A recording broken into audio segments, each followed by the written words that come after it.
very near and dear to my heart is military housing. I was a military spouse. I still am a military spouse, I guess, but we were in the military for 22 years. This is my 19th home. Wow. So housing is very dear to my heart. We have been homeless after we were moved to a base that had just had an F5 tornado and there was no housing to be had. We have lived overseas where they spoke no English where they moved us. So this is a very, very relevant topic for all of our people in the military. And we've got two excellent speakers with us today, and I'm going to let them introduce themselves. Well, hello, everyone. My name is Mike Hubbard. I am representing the Fredericksburg Regional Military Affairs Council. I'm a retired Marine. We've talked a lot today about the need for affordable housing across the Commonwealth, and dare I say across the nation. What I hope to be able to do with you today, and I'm sure our panel members here, is to give an additional name to who these folks are that we're talking about when it comes to military installations across the Commonwealth and the nation. We're actually talking about that young sergeant. We're talking about that newly minted captain or that seasoned warrant officer. Members who are moving from place to place throughout the Commonwealth, throughout the nation, and find themselves aboard bases that cannot either put them up on bases in affordable or base housing, and then we are in communities outside of those bases where they just cannot find affordable housing. I actually am representing King George County, a rural county, and dare I say a rural area, because there are quite a few military bases in rural areas in which it is very hard for folks to find affordable housing. So we're going to talk a little bit more about that, and I'll just pass it on. So, good afternoon. I'm Chris Landgraf. I'm the Community Plans and Liaison Officer at Quantico. I represent the Colonel Brooks, who couldn't be here today. I'll be talking a little bit about our housing program. I do have a housing expert with me, so if I screw up, she'll correct me. But we'll hit the highlights and then talk about some of the issues that we have that we would like to work with the communities on. So am I starting now? Okay. All right, so I'll go through some slides, try to be quick with it, and then we can actually get into the conversation. So Marine Corps Base Quantico, we're actually part of the National Capital Region. So just some fast facts about us if you don't know. We do have a lot of tenant organizations, so I represent the command headquarters, which is not one of those tenant organizations. We actually run the installation. But we do span 59,000 acres, 33,000 of which are actually in Stafford County. So we are a member of the GWRC because of our association. We primarily provide training, and that's the big issue with us with regards to housing. So unfortunately, for us to do our mission, we have to have the ability to train. Quantico, as you may or may not have heard in your life, is called the Crossroads of the Marine Corps because every single Marine Corps officer comes through Quantico once, twice, if not 3 times throughout their career. And so we need the 59,000 acres, 54,000 of which are actually training areas. We need those to be able to train those young officers to be able to lead Marines across the world. So having dense development adjacent to the installation is a problem, but obviously not having housing for the folks who need it is also a problem. So that's where we'll kind of talk about a little bit today. And then we also are have 4,600 acres that is on the main side, which houses most of our administrative facilities and our airfield. But we have housing on the installation. So we have 1,137 homes, which may seem like a lot, but we actually have over 6,000 Marines assigned to Quantico. So we're really only housing 1/6 of our population. So that means that 80% of our Marine Corps population and their families, and 100% of our workforce, which is 26,000 people strong, have to have housing in the area. And as was mentioned, when we're talking about the E5 or the O1 or O2 that are in Quantico area, they're not meeting that median income with the fact that their actual base pay is, you know, $3,500 a month. And so housing becomes a very specific thing. Even though they get a housing allowance, at $2,000 a month, housing quickly becomes a very big priority for them. So we are currently working on a housing market analysis to kind of review what we have, mostly because of the fact that we have over 300 families on a waiting list most of the time. Sometimes that'll dip, but a lot of times it stays up about that high. So housing is always a concern, and being able to find housing for everybody in the area is always a concern. As I said, the basic allowance for housing, or BAH or BA, has been increased, which did allow some folks who are at the higher levels to be able to move out and find housing in the community. But those younger enlisted are still the key element that we try to provide housing to. We also have to be concerned about single Marines who actually kind of age out of the barracks. We have a lot of single Marines on the installation, and if they get too senior and we can't support them anymore because we got so many junior Marines coming in, they have to be able to go out on the economy and find a place to live. And so that's where our discussions with the rental partnership program come into play. Anna, who's back in the back left over here, she handles this program for us. And this is a key element for us to try to communicate with the rental properties around the installation boundary to get them to work with our single Marines and our families to try to come up with ways to make sure that we can get these folks into housing quickly, so that because they do get a capability to have temporary quarters for up to 3 months sometimes as they transition from installation to installation, but that puts them living in a hotel, and in many cases it's not living in a hotel that has a kitchen capability. So we try to minimize that as much as possible by having understandings with rental properties that they can go and they can actually learn, quickly get into. Because one of the problems that we found over time is that, if they have to do 30 applications at $40 an application to try to find a place before they get here, well, that's $1,200 that some of these folks don't actually have.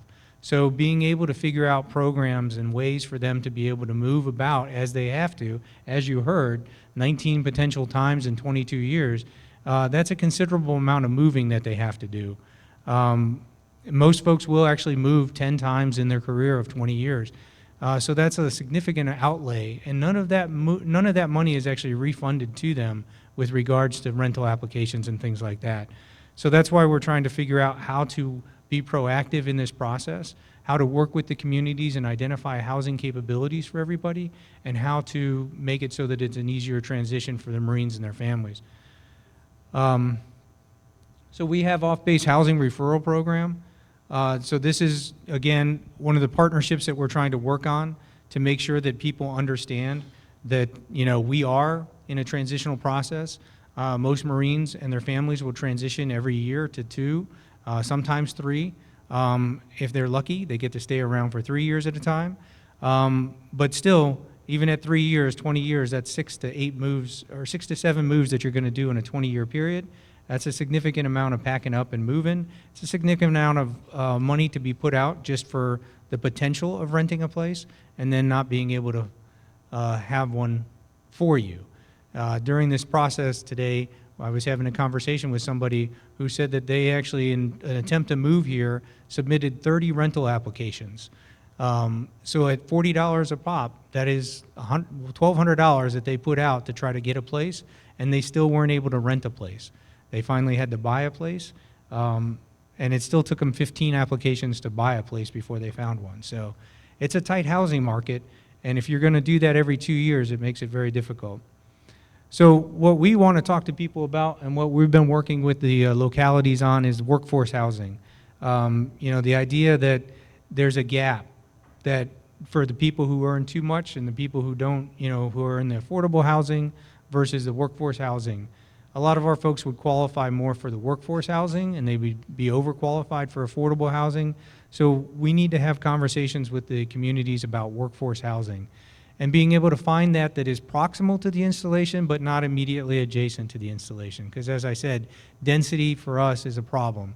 If you put, 100 homes right up next to our boundary, which may seem great because it's a short commute, that also means that when I have 100 potential people who are going to complain every time we have a call for fire and a F-22 drops a bomb in our training in our demo area, that creates a significant amount of vibration that most people don't like. But we're all about trying to figure out how to do it, how to plan for it. In many cases, the Department of Defense, if we can work with a project, there are available funds from the Department of Defense that we can potentially bring to the table to try to help with the planning of workforce housing in the community.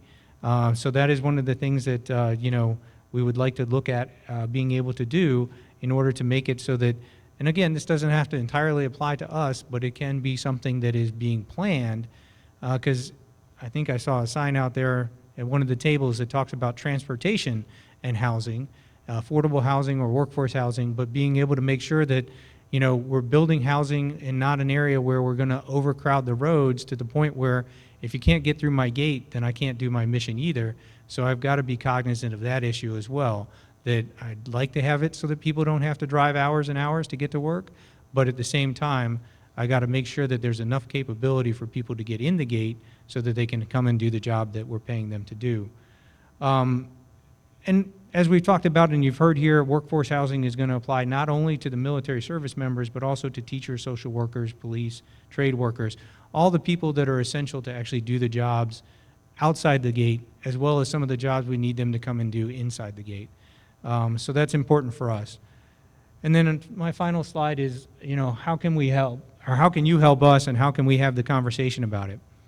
But for instance, going back to our rental partnership program, we need help in the communities trying to advocate for the properties that are out there that have rental capabilities to get them involved in this partnership program with us so that we can actually try to make it easier for the transitioning Marines and their families when they're coming to this area to be able to find a home.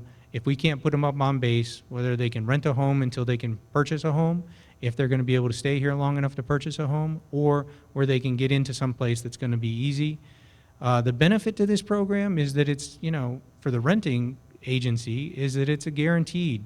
They have to sign up for what's called an allotment, so their rent is going to be paid automatically every month. So for a year contract, the rental agency knows that they're going to have that person paying the rent on time every month, no questions asked. But it's some folks, even though they live in this area, and Quantico's been here forever, and there's a lot of military, as was discussed, in this area, the reality is some people just don't know that there are people in the military who need access to these programs. So that's why we need to talk about it and advocate for it. We also need to, we've talked about this with our county administrators and the, representatives for Abigail Spanberger's office to try to come up at the state level and higher to figure out how to cap application fees. Or to learn from states like California, where they do a reusable tenant screening report that you can actually sign up and you can actually put your name into this kind of hopper, and it's good for 3 to 6 months, that if you apply to any place that is a part of this, you automatically are just, they're pulling your information down, and so you're paying one application fee to be a part of this program, but you're not paying to go and put in a different application fee at every place that you're trying to rent from. We think that's a great idea if we could figure out how to get that implemented in the area. And then promote initiatives for workforce housing. Affordable housing is great. Workforce housing is what our folks more qualify for. So we want to work with the communities to figure out how to do more workforce housing in the region so that we can actually make sure that everybody, including the teachers who are teaching the students of the folks who live in the economy, have a place to live, and that those folks who are law enforcement or fire have a place to live so that they can support us just as we support them in the military mission. And with that, I will turn it over. Thank you very much. Just so everybody's clear, workforce housing is affordable housing. So we all need workforce housing. Everybody likes Starbucks, but if there's no barista, guess what? No coffee. So I'm going to turn it over to my friend over here and let him speak for a moment. You know, the, no slides, no slides. The Gerald Ford battle group is sitting in the Eastern Mediterranean. The Eisenhower battle group left 2 days ago, and Marine Brigade potentially is making preparations for humanitarian support operations. Those are the service members forward. The folks that they have behind are their families, the wives, the children. Now, think of the impact, the lack of stability of a housing market has on them and their forward mission. The service member who's forward deployed, who's wondering if everything is okay with Homestead back forward, is not 100% focused on that mission at hand, so we potentially could have a problem forward.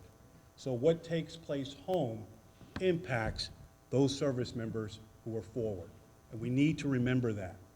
Now, the Fredericksburg Regional Military Affairs Council is an advocacy organization trying to ensure that the voices of our service members, the business community, our civilian support are a part of this, the solution for these types of problems, for these challenges.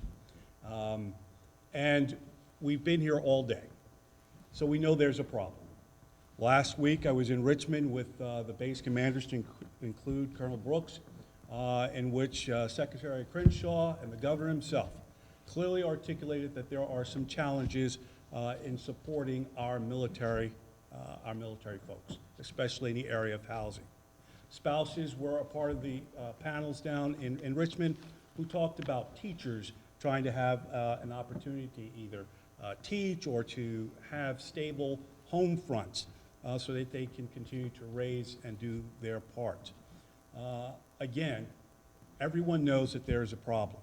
So, you know, we're not going to sit up here or anyone tell you that there's a problem. You already know that. The issue is, what's the damn solution? Where do we go? What are we going to do about it? Jaron Hayes, will you stand? Nick Miner, will you stand? Now, the MAC reaches out with Jaron Hayes, who has been on the naval base in King George for more years than anyone probably that she's going to admit. I call Jaron when I need help with understanding issues on the base. Nick Miner is the Economic Development Director for King George. We bring in folks like this to the table and say, how do we go about resolving this issue? Because if it were an easy answer or easy solution, we'd already have the problem. We'd already have the problem solved. But it's not. Nick will tell us, yes, there are some challenges when it comes to the political side of the equation. Okay, but we got to work through that. Jaron will tell you that we have 89% capacity, of the capacity that we have on base for housing, 89% of it's already filled.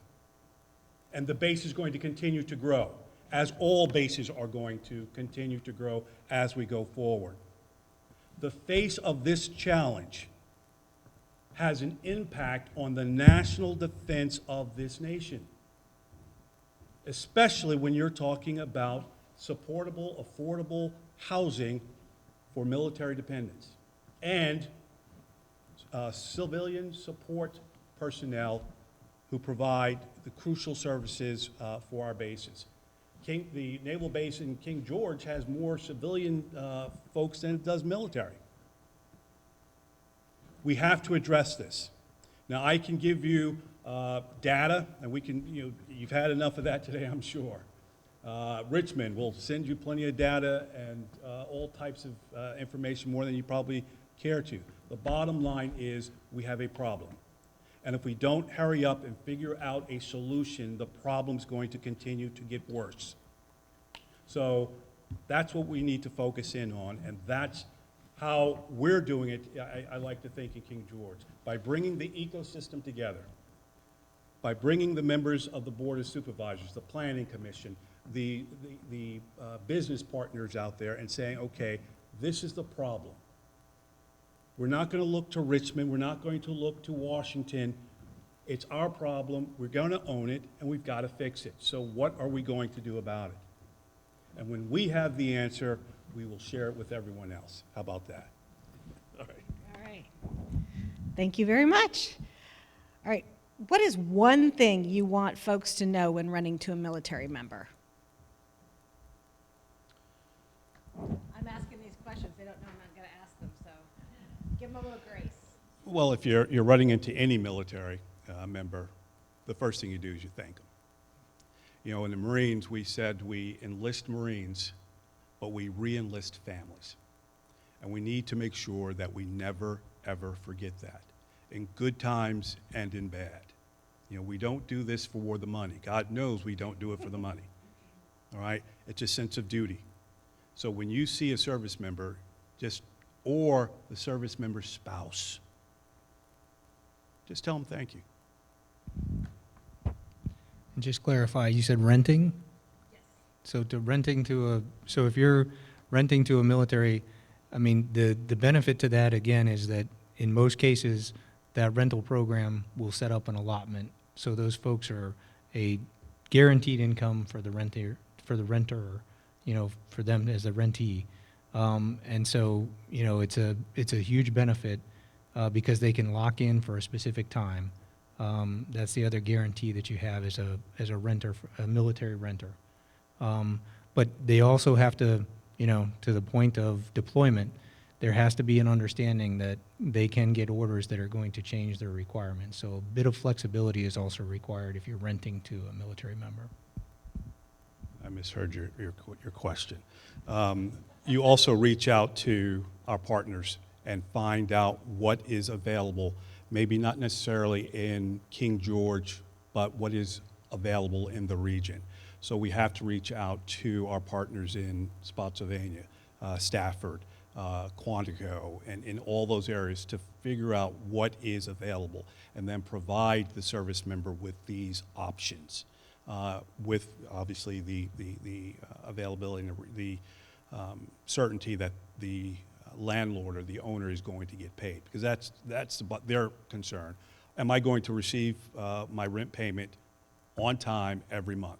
And if we're offering these guarantees, which the Marines certainly do, I mean all services do, then I think that's what the landlords are going to want to hear. Can one of the two of you explain the military clause and why it's important?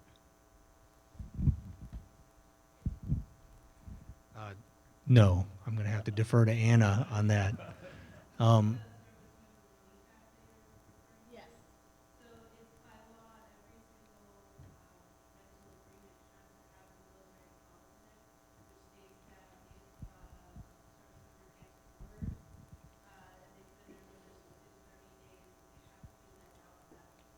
Without penalty, basically to break the lease. You know, in my years, I have not run into any problems where that was an issue. A lot of and I'm not saying that it doesn't happen, it very well may. The serviceman breaks the contract, but there are still qualifications making sure that the house is in, or the space is in the condition that it was in, turning it back over, et cetera, et cetera. But it really is just a guarantee that they can get out the lease. Okay. If I want to rent to a military member, who do I contact or what do I need to do? So we have a rental or housing office at Quantico. Most installations have housing offices that will accommodate that. But our housing office, as most housing offices are, being proactive to try to get out and reach out to the community so that they're not being approached without knowing that there's military in that area. And it would just be that reach out to the housing office, because that's going to be.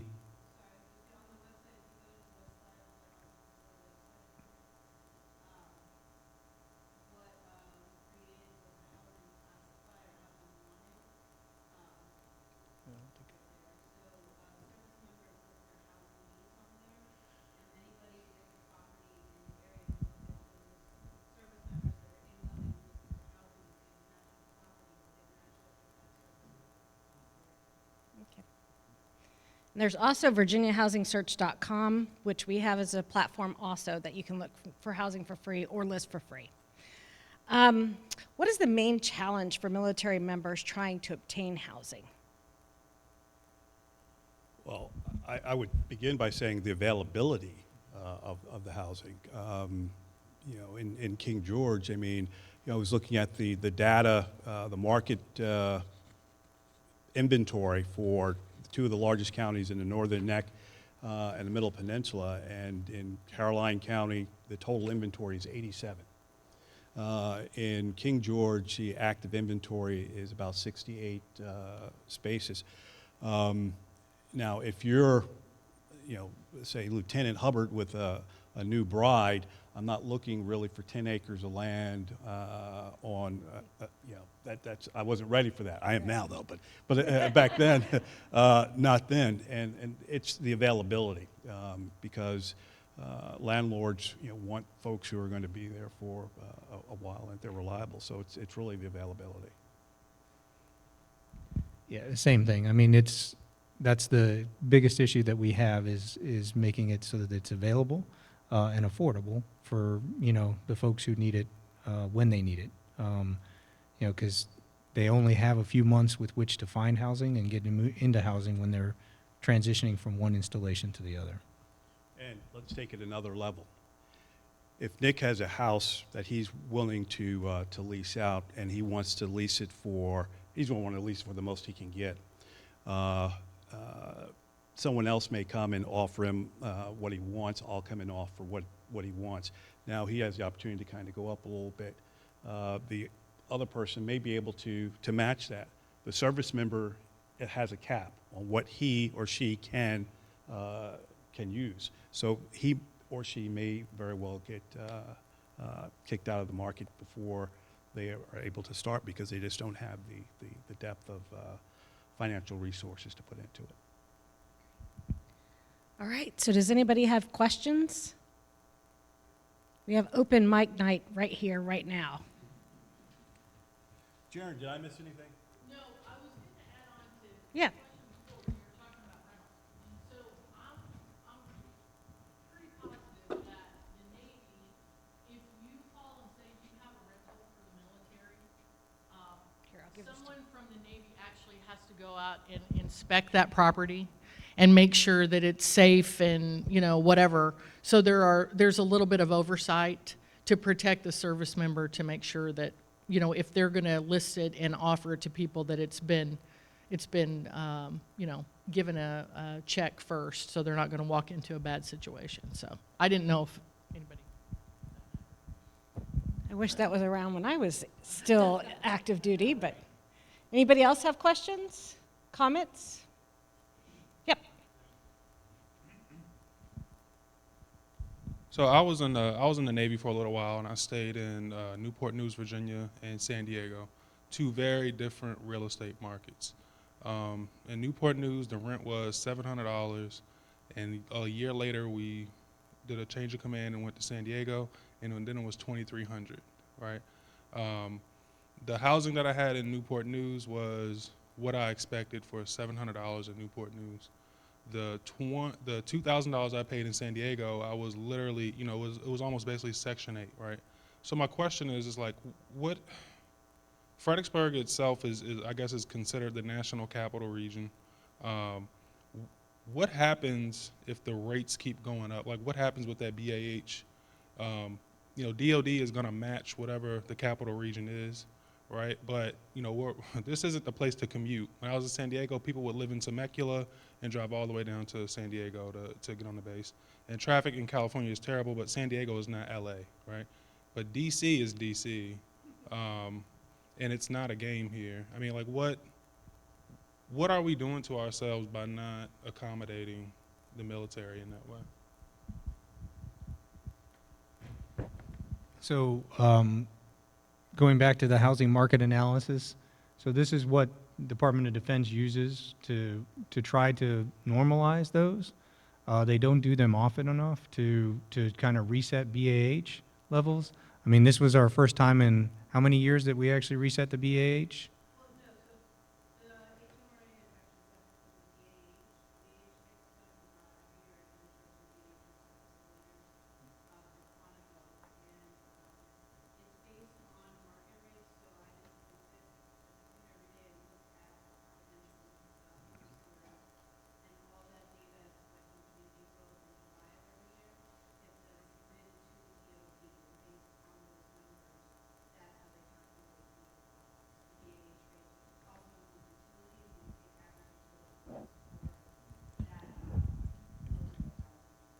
and and the location. So if you're in a national capital region and you're working out of the Pentagon, as I was towards the end of my tour of duty, it was very nice. I mean, and it was based off of an officer's base rate.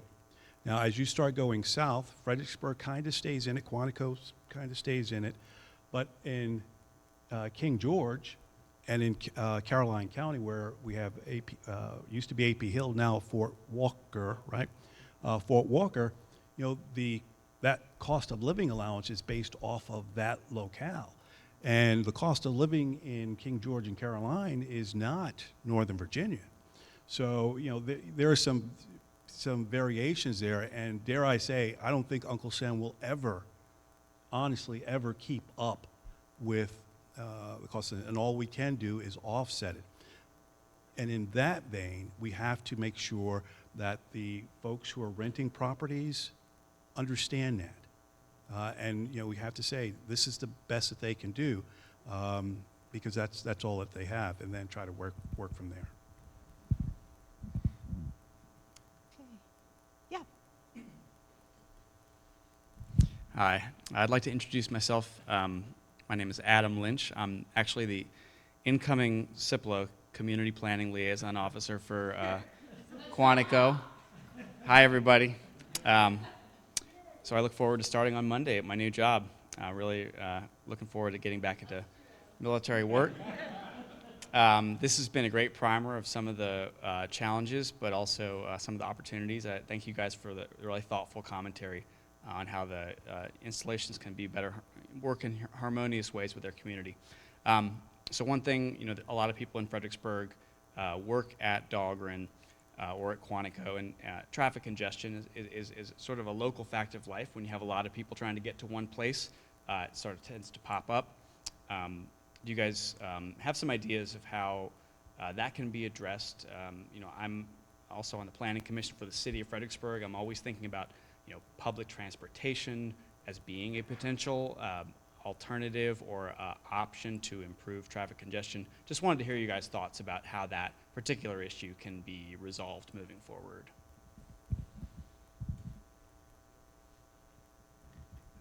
So it used to be that Quantico had service from Fredericksburg to Quantico and back again prior to the pandemic, and that got shut down during the pandemic and hasn't come back.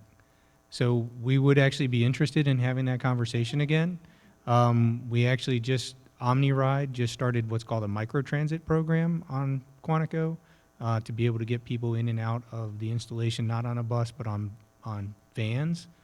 All it requires from us is to get the driver certified and get them a DBIDS card so that they can come on the installation and drop people up and pick people up. But going back to that comment, we have single Marines who live on the installation and would love to have access, because they, in many cases, don't have cars, would love to have access to Fredericksburg, specifically on Saturdays and Sundays as well. So having transit opportunities are a must, and we continue to look for those options. I mean, we got the VRE stop on Quantico, so people can use the VRE to get to Quantico or get from Quantico to other places. We are working right now on a project to, put in a pedestrian crossing across the track so people can be easier to get onto the installation from the VRE stop while the train is in station. So yeah, we're always looking to talk about mass transit. I think it's a little bit harder for King George because I don't think there's a mass transit program, but recognizing the fact that Quantico is bisected by 95 and Route 1, getting mass transit up to us is easy, and it has been done in the past, and we would love to take that into account as part of looking for affordable housing within the region as well. I would take it a step further. Jared and I were talking not too long ago. We've got a brand new bridge over the Potomac, and there was a study done how many years ago? 6 or 7 years ago, in which the study clearly articulated that there was going to be some challenges. Did we listen? So we do all of these studies, all of these reports are written, and then we don't listen to what the outcomes are. We may not always agree with what comes out of them, and that's okay. But listen to it. And they told us that we're going to see a higher volume of traffic on 301, which is basically right out the front door of not only the naval base there in Dahlgren, but also Fort Walker going down 301. So there is an infrastructure challenge that will continue to be a problem for the rural areas, because we need to make sure that we articulate the difference between the more urbanized areas and the rural areas. The rural areas do not have that type of infrastructure where we can just say, just catch a bus and go, here or there. It is not there. And it's not for a lack of trying. I mean, I have sat in on a few briefings where folks have talked about getting the shuttle or the bus system here to go back and forth. But then you have to have the infrastructure in place in King George and in Caroline to be able to allow the buses to pull off and to have places to get off and to get back on. So it is about infrastructure. It is about more deliberate planning in order to support that in the rural areas. By far more flexibility and more variety in the Fredericksburg, more of the National Capital Region area. Thank you. Well, I think you have your first job assignment. All right, any other questions? Well, we thank you guys very much. This is something that's very near and dear to my heart, and these people put their lives in the lines for us, and we should try to help house them. And remember, military members, that is affordable housing. Affordable housing are your teachers, your police, your fire people. And wouldn't you want them living next door to you? I would, because whose house are they going to put out the fire on? If you're living next door, they're putting yours out first. Thank you all, and have a fantastic day and a very safe drive home.